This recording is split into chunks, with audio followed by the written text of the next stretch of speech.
Hi everybody, welcome back to my channel. I'm Porcelain Piggy and today we have a little bit of a controversial pickup. I went to my local thrift store and picked up this bag with two seemingly Polly Pocket figures, but one of them did call my attention because I've never seen anything like it before. So let's go ahead and unbox them.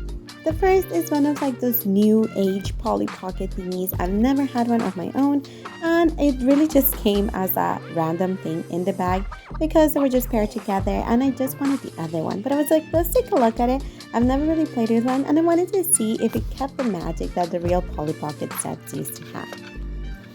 I do like that it has this little gimmick that you can go ahead and change the background. It does have a rocket where you can strap the doll. It has a little pod where they can sleep, and that's their little space stations.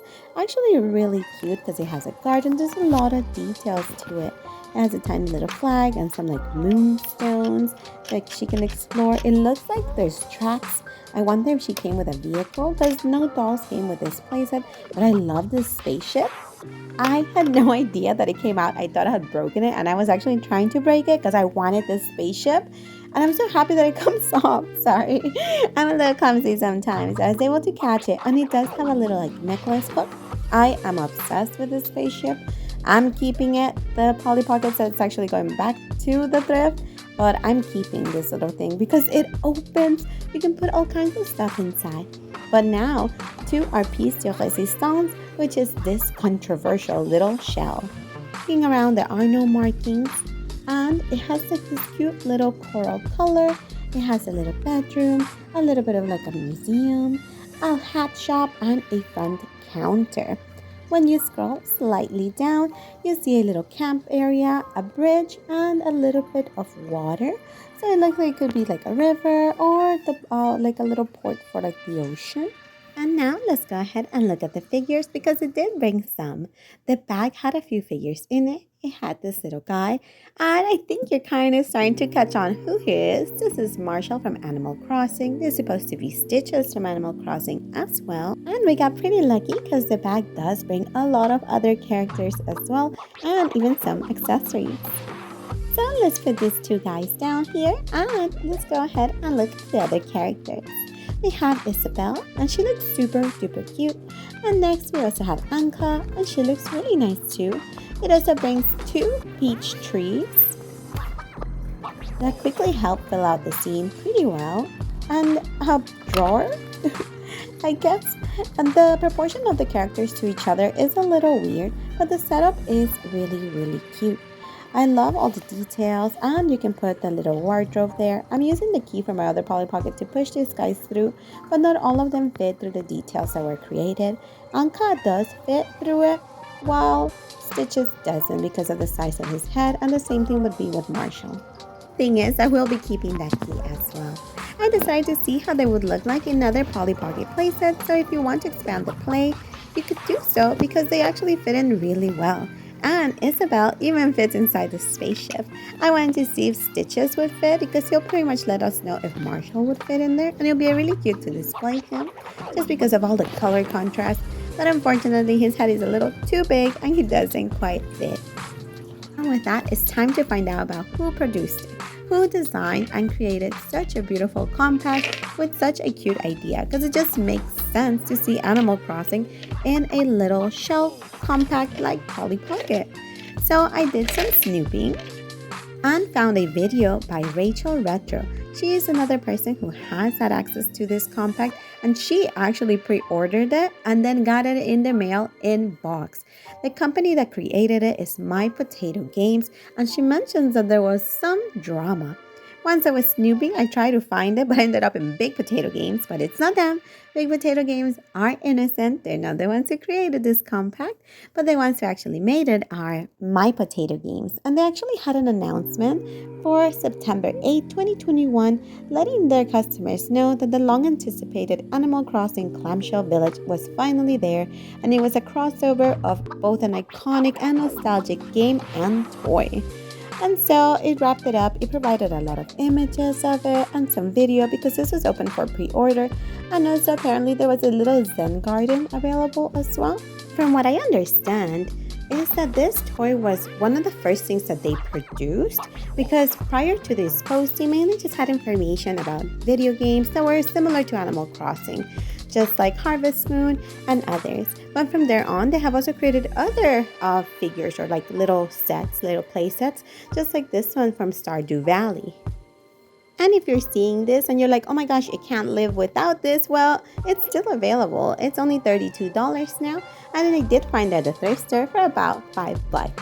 And to be honest, I still don't understand how the My Potato Games like production thing works, because it looks like initially it was like a fan page slash blog, and now it's actually producing products. And it didn't just stop at these, and they don't have the rights to do so, meaning they refer to Animal Crossing under AC, and they mainly refer to them as villagers. And I think that's also the reason why the characters look slightly off, because of like copyright infringement. In addition to that, there is a little bit of controversy behind this because the actual design of the compact might have been stolen from Kaamor. I don't know how to say his name. He is an artist over on Instagram, and he designed this beautiful drawing of what Polly Pocket and Animal Crossing would look like as a crossover. And My Potato Games actually talked about his design in 2020, prior to them releasing their design in 2021. So if you'd like to follow his page, he does have a lot of amazing art and other Polly Pocket inspired pieces that he has created, including some really sick pieces from The Legend of Zelda. Howmore also has an imprint, so if you'd like to support them, that's one really cool way to do so.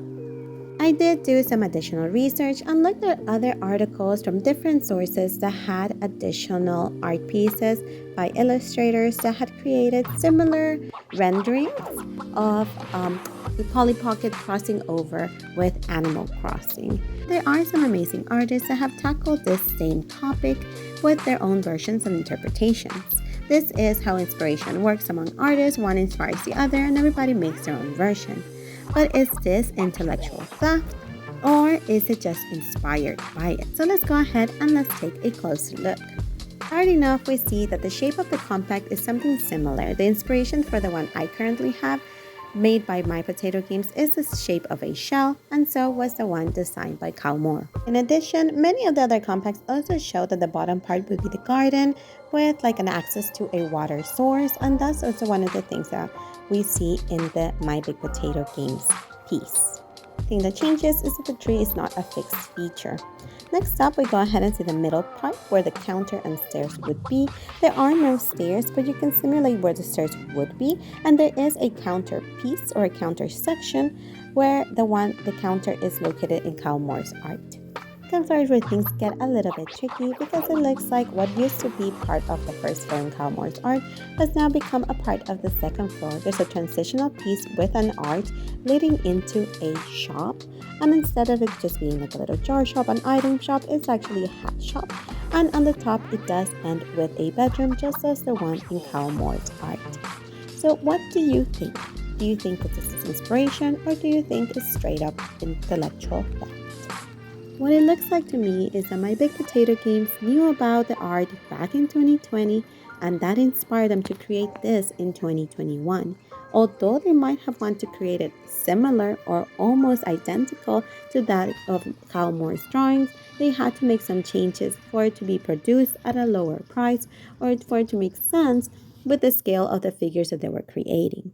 But even then, I really hope that they would acknowledge the artist that they took inspiration from, or even had a conversation with him to ask for his permission to use his design. I believe that that would have been the key for this to be a very successful partnership rather than a controversial little side project. But what do you think? Let me know in the comments down below. See you next time!